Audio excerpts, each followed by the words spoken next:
Throughout the Second World War, there were thousands of war crimes committed by various different armies involved in the conflict.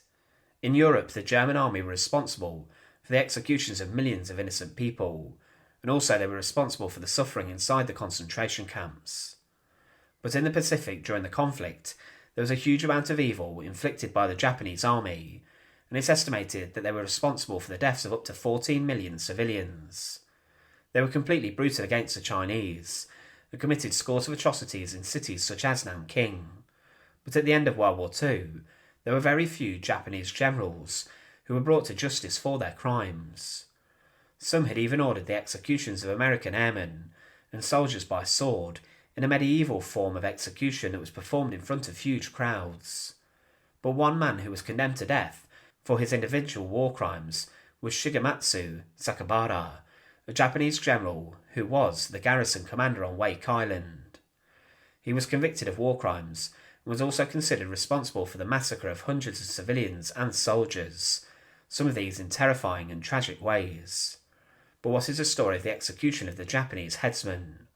Join us today as we look at this, and to support our channel as always, please make sure to subscribe. Shigematsu Sakaibara was born on the 28th of December 1898 inside of the Yamagata prefecture in the north of Japan. He was a military man from a young age, and then in 1918 graduated in the 46th class of the Imperial Japanese Naval Academy, and he was in the top third of the students that graduated that year. He was not a man who was considered a future commander at this time, but he would throughout the years gather a significant amount of experience sailing on different ships. He then served on a cruiser named Tokiwa, and then was assigned to another ship known as a Hirado. Further commissions aboard battleships and cruisers came, and then he rose throughout the ranks and he served as a sub-lieutenant on the Iwate before he was promoted to lieutenant at the end of 1924. But then he received a big promotion to become a commander in 1930, and it's clear that he had risen throughout the ranks on ships, and that inside the Japanese Navy he was very well thought of. He then became a captain as the Second World War had broken out, and would serve on different warships, but then the Japanese would use the Navy to try and take different islands around the Pacific. The Battle of Wake Island was a battle which was fought on this headland. The assault coincided with the attack on Pearl Harbor and also raids on air bases in Hawaii. The attack on Wake Island took the Americans by surprise, and the US Navy had constructed a military base on the island that year earlier. There were 450 officers and men based there, but on the 8th of December, hours after the Pearl Harbor attacks, 36 medium bombers were flown from bases on the Marshall Islands, and they attacked Wake Island. They blew up many American aircraft, and 23 members of the Air Force were killed in bombing raids. 2 further raids came the following day, but then the landing attempt would come. On the 11th of December 1941, the Japanese tried to land, and they were backed up by a number of ships that would fire towards the island. The Americans fired back, but in the first attempt the Japanese suffered over 400 casualties. The initial resistance then prompted the Japanese Navy to dispatch more forces to Wake Island, and this invasion force came on the 23rd of December following a bombardment. They faced resistance, and in this there was incredibly heavy fighting. The Japanese were beginning to advance inland, and they bypassed the gun positions and attacked the airfield. There was heavy fighting, and the Americans lost around 50 Marines, with at least 70 American civilians also being killed. The Japanese continued to attack. They then caused a surrender of the island's garrison, and then the Japanese began to occupy the island. But Sakaibara was appointed the garrison commander of the Japanese occupation forces on Wake Island, and he then instigated brutality on it. He would order 98 American civilians, who had become prisoners of war, to build bunkers and fortifications to help repel an amphibious landing that the Japanese anticipated would come at the hands of the Americans. The Japanese did fear the Americans, but after the building of these bunkers and fortifications, the Japanese then brought a number of naval guns onto the island to help defend it. A submarine blockade was established of the island, and because of this the Japanese garrison then began to starve, and they even made a native bird become extinct as they ate them. However, after a few years of occupation, the fight for Wake Island would come. On the 5th of October 1943, aircraft from the USS Yorktown or Lexington bombed Wake Island. They raided, and it's not known how deadly these raids were. However, Shigematsu Sakaibara would then order brutal reprisals against the Americans for this. He continued to fear an invasion, which he believed was coming, To try and stop this, he then ordered the execution of an American civilian worker who had been caught stealing. This man in front of others was executed by a sword, and the poor civilian was beheaded in front of a crowd by the Japanese forces. But the reprisals for the attack would come. Sakaibara, continuing to fear an invasion, would then go further, and the other 97 American civilians who were conducting forced labour were then ordered to be executed. Sakaibara ordered his troops to execute these civilians by firing squad, and they were all slaughtered by the Japanese, with the order given specifically by Sakaibara. These civilians were all taken to the northern part of the island, where they were then blindfolded, and they were machine-gunned being mown down.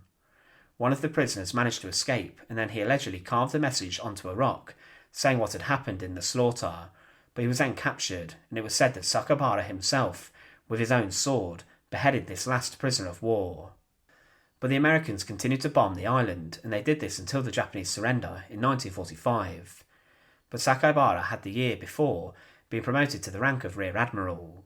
His garrison would formally surrender Wake Island to the Americans on the 4th of September 1945, and Sakaibara was seen at the ceremony, and this must have been a kick in the teeth for him that the war was over.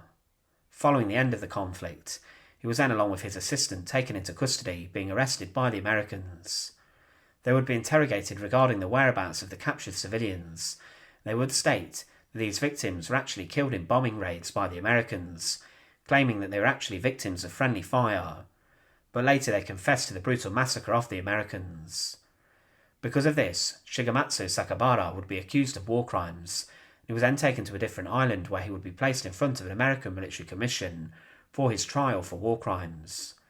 His subordinate would take his own life inside of custody, rather than face the Americans, but Sakaibara was then, following his trial, found guilty, and he was sentenced to death for his crimes on Wake Island in December 1945. The war had come to an end, and it was now the job of the Allies to punish those who had inflicted such suffering and misery, such as Sakaibara. His subordinate was also sentenced to death, but his sentence was later commuted to life imprisonment. However, Sakaibara's would not. Before he was sentenced to death, he read a commission appealing for clemency, and in this he said that what he did during the Second World War was wrong, and he regretted his actions deeply on the island, wishing he had never heard of it or stepped foot on it. He also accused the Americans of having no morality over him, following the nuclear bombs being dropped. But inside of his hometown he was celebrated almost as a hero, and as a man who was a victim of the people who ultimately won the war. Shigematsu Sakaibara was taken to Guam and was imprisoned for some time following the end of the Second World War. He had been imprisoned for around 18 months, until he was then taken to an execution chamber where a gallows had been created. He would maintain until his death that he was innocent, and he said, "I think my trial was entirely unfair, and the proceeding unfair, and the sentence too harsh, but I obey my pleasure." He was taken into the execution chamber, accompanied by American military policemen, before he was handed over to an executioner. He then placed a noose and black cap over his head, until he was shuffled over the trapdoor, and this was then released, and Sakaibara was then executed. Shigematsu Sakaibara was a Japanese war criminal who was responsible for the executions of dozens of people on Wake Island. He would brutally slaughter American civilians following the occupation due to his fear of invasion, and he hoped that the news of this would then get back to his enemies and put them off. But he would execute some in the most tragic and horrifying ways, using sword, and he himself had executed at least one American civilian with his weapon. He was himself sentenced to death, being hanged inside an American execution chamber. Thanks for watching. To support our channel, please make sure to subscribe, and once again, thank you so much for watching.